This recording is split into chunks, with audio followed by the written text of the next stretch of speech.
Hey guys, welcome back to the channel. Today's video, we're going to be looking at the final tier list that we have, which of course is our light heroes within Dragonheir. We're going to kick this off, guys, with of course the very first one, which is Myth Rizal. Super powerful hero, guys. The light heroes, the support heroes, looks absolutely breathtaking, but this is the top S tier hero that we see within this faction. When an ally takes fatal damage, she grants immortality, which of course is going to keep the hero from dying. There's also a hero, there's also an invisibility aspect, which is crazy. As a support hero, guys, probably one of the best ones within this game.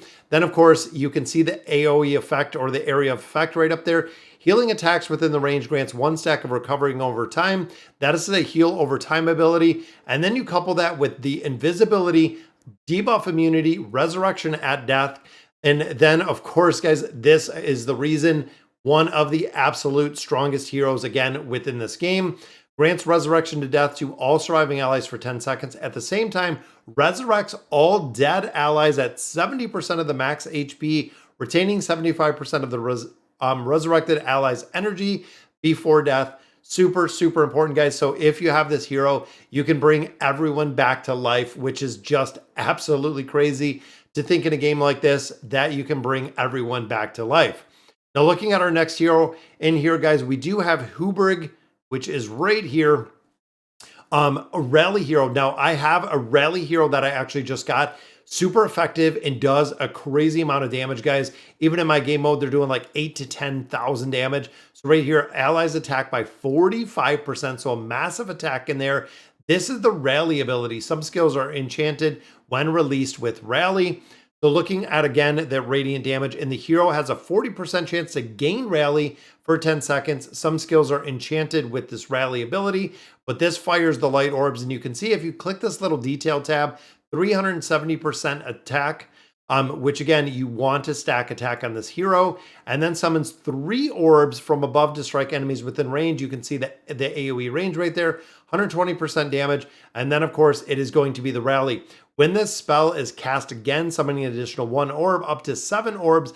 If the hero has rally when casting the spell, it consumes the rally to cast the skill once more. That is right, guys. It is going to cast it twice with Hubrig, making it just a crazy dwarf, guys. But look at the build of this hero. Look at the design of this hero. Again, kind of crazy to see exactly how strong these heroes are. And the final one that comes in the S class is Asila, which again, a defensive hero, guys. And you talk about a straight up tank. This is actually one that I dropped on my wish list. I was hoping to get a copy of her. Unfortunately, I did not, but I did put her in for the bonus to pick up additional copies. So increases all allies resistance by 65 in the arena, guys. Talk about a massive PvP hero. Oathkeeper increases healing by 3%, and this does stack. Now looking here, heals allies within range. So again, AoE range right here. And then the Holy Light dispels all debuffs from all allies, granting them debuff immunity. So again, a lot of different game modes when it comes to PvP. This is number 1, immune to all debuffs. So everything that the enemy is going to do has a debuff immunity in there. And of course, she is a tank, guys, when you look at it. So continuing into our A class, and most of the heroes within the A class are still falling within the legendary tier. So right here, guys, again, the rally ability, the Elven Sword just looks awesome in here. But looking at here, again, it is this rally. When casting a skill, the skill ignores 20% of an enemy's defense. Then, of course, deals 300% with that radiant damage with this rally. So again, similar to what we've seen with our dark heroes, the synergy that is really built with these heroes with this rally ability works incredibly well. And then, of course, boom, it hits everyone in there, guys. Unleashes Moonlight Rain for 6 seconds, summoning a beam every 0.3 seconds to strike a random enemy on the battlefield. 0.3 seconds, it runs for 6 seconds, channels up to 6 beams to a single target. If there is rally, that is right. Up to 9 beams will be channeled to a single target, meaning this hero can do an incredible amount of damage, but putting this hero into that A tier. Now, next one that we look at is, of course, another legendary hero. Now, this is one that we actually see in the story. And again, that rally ability is on there, just like we see. With this rally ability, Hero's Ultimate fully recharges, grants rally for 10 seconds. And then of course the rally in here, the wing forward assault going to do damage right on there. And then the final one is the rally right here to grant 40% attack up and also the ultimate ability up. So it has a combination of both of those, which is massive with that rally ability, putting this hero into the A tier. Now, Danalia is the next one that we look at, again, falling into the A tier legendary support hero. And this little mechanical hammer that she has on her back is really cool, guys. But again, looking in here, increases the accuracy by 50 in all battles, meaning this is going to be used everywhere, negating the healing, again, that PvP aspect. With the passive skill right there, battle skill is going to allow some crowd control. So similar to a tanking aspect, but this is going to be one that you can control. And then 700% attack with an accuracy penalty and an attack penalty is going to be a massive, massive debuff. And again, this goes out to all enemies, putting her in the A class. And then the last one we look at is actually Jillian falling into the A class. We do have an epic in the A class, but again, this is a support hero, recovery over time, which we definitely need, allied with the lowest HP, which again, healing over time, plus 1800 enlightenment with a damage reduction on top of that. Then of course, a massive defensive debuff, 15% of the target's max HP plus 3,500 enlightenment, going to be a really, really big hero. Now we do have one epic hero that does fall into the tier list, guys, which is Haglos, which is right, this first one. So this is actually a rally on the Silver Rapier. Very cool looking hero, guys, with the sword and everything. But this is the only epic hero that falls into that A tier. And again, this is because of the abilities that they get. 50% chance to grant random to a random ally. Then of course we have the radiant damage and the rally with the ultimate up right there. And then of course some skills right here again with that rally, which we do love. Now when we get into the B tier, this kind of concludes all of the rest of the legendary heroes. So we do have Sagamir right here, which of course defensive. It's a horse, pretty interesting build on this one, but this falls into the B tier. So this actually begins and starts the B tier. Right here, you have a Brave and Hungry. It is a carrot, provides a carrot to an ally with the lowest HP, recovering, healing, and ultimate up, which is funny because he's defensive.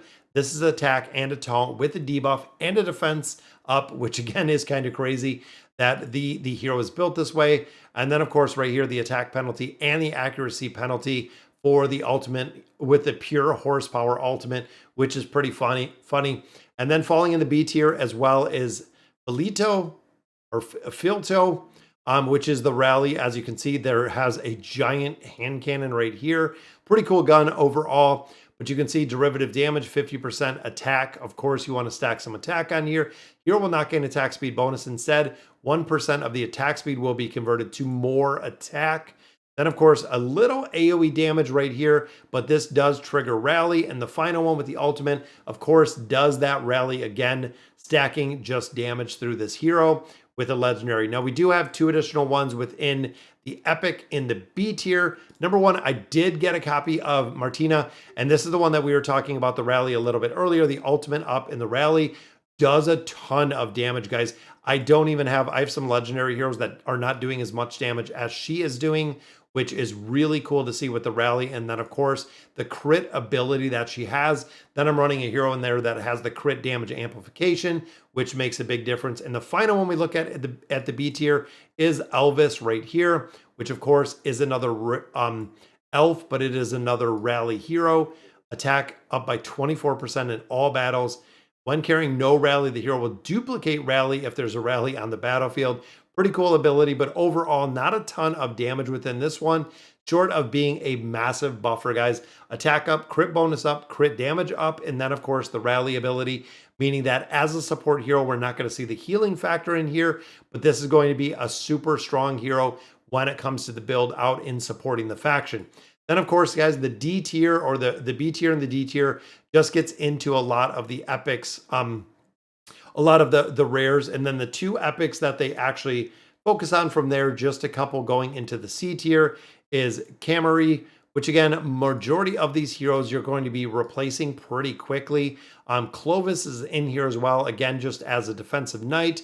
The horse the riding horseback, and then Nessa is the other one that we see in here, guys. Nessa, I was lucky to get a copy as a support hero, but it's interesting because some of these heroes like this, they have the rally ability or they have the attack penalty. So even though it is a support hero, there isn't any healing associated with it. It's more of a defensive down, kind of a PvP hero overall. But all right, guys, so that'll do it for today's video. Let me know what you guys think about our light heroes in here. Hoping to do some summons and definitely pick up some of these heroes. But again, let me know in the comments what you guys think. And as always, thank you guys for watching.